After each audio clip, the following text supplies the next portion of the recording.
4 games into the season, the Badgers about to make their Big Ten debut at Nebraska.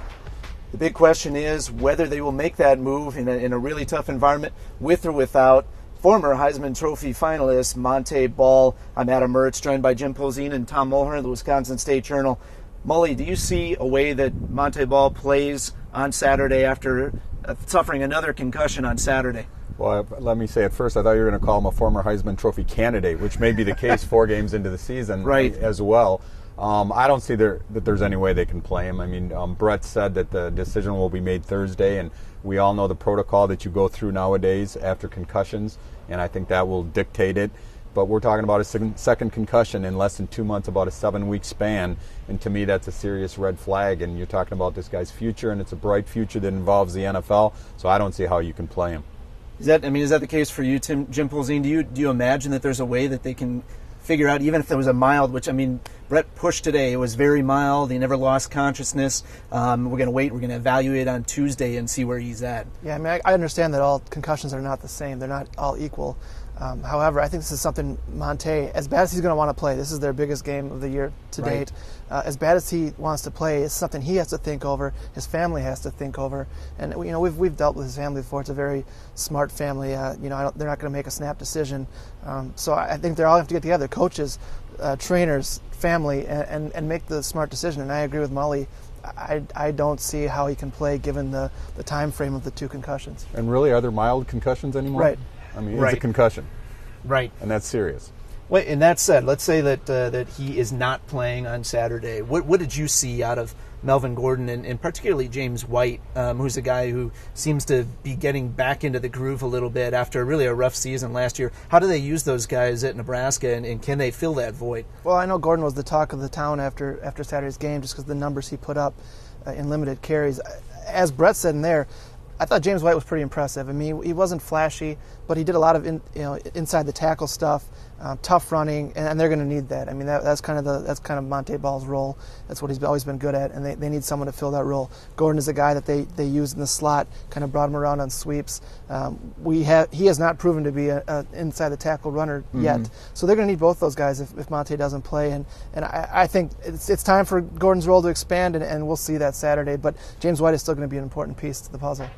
The hand was kind of forced with the injury the other day. I know they talked about wanting to get more carries, and Ball was just carrying at a pace that would surpass Ron Dane from his senior year. I mean, so the good thing is, I guess, they got some work on Saturday rather than walking into this game and not having proven anything. Yeah, I think that was the plan going in, as we saw early, is to get, with that package, to get them both on the field, at the same time, which they've done in the past as well, I think. But you're right, I don't know that Ball could keep up that load anyway, and they've got talented backs, and they got to find a way to get him on the field. I thought Gordon's speed was huge around the corner, but Jim makes a valid point. And the question about James White had been running between the tackles, and he made a point in camp of 2 things. He doesn't want to just be perceived as a part-time back, and he wants to show people he can run between the tackles.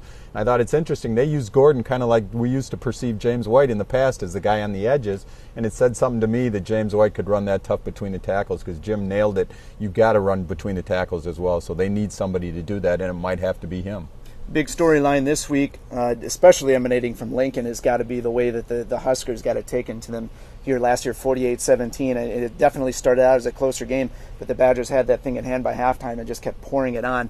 I mean, this is not an easy place to play, period. And then you add that chip on the shoulder. Those guys are going to come loaded for bear, I have to imagine. Yeah, I'm pretty certain Nebraska is waiting to do to Wisconsin what Wisconsin did to Nebraska here, which was, blow out a pretty prideful team and a defense that's been struggling, but kind of, made them look to have some issues as well. So, whether Nebraska admits to that or not this week, that's got to be the number one angle coming out of Lincoln this week, is payback for last year at Camp Randall. I mean, you hear a lot of the time where that only lasts a couple of snaps and then things get, evolve. But the way that this Badgers team has really needed to sort itself out this year, I mean, it would lend to a team maybe getting back on its heels more so than a lot of other teams that they've had the last couple of years here. Well, absolutely. I mean, we have not seen a complete game out of Wisconsin.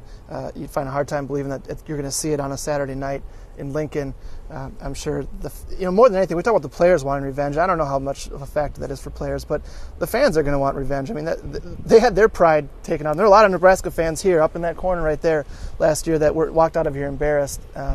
And they're going to be loud. I mean, it's going to be a tremendous environment for a night game, and they're gonna try to kind of propel their team to victory, and it's going to be tough on the Badgers. And what better setting for Joel Stave Yeah. to make his first career road start? I mean, as a freshman, he handled himself pretty well in a really tough situation 2 weeks ago, coming in 11-point deficit, not a lot of weapons to work with, wasn't asked to do a lot, showed some stuff this week, but you go into a place that's 321 consecutive sellouts that is really on top of you. Right.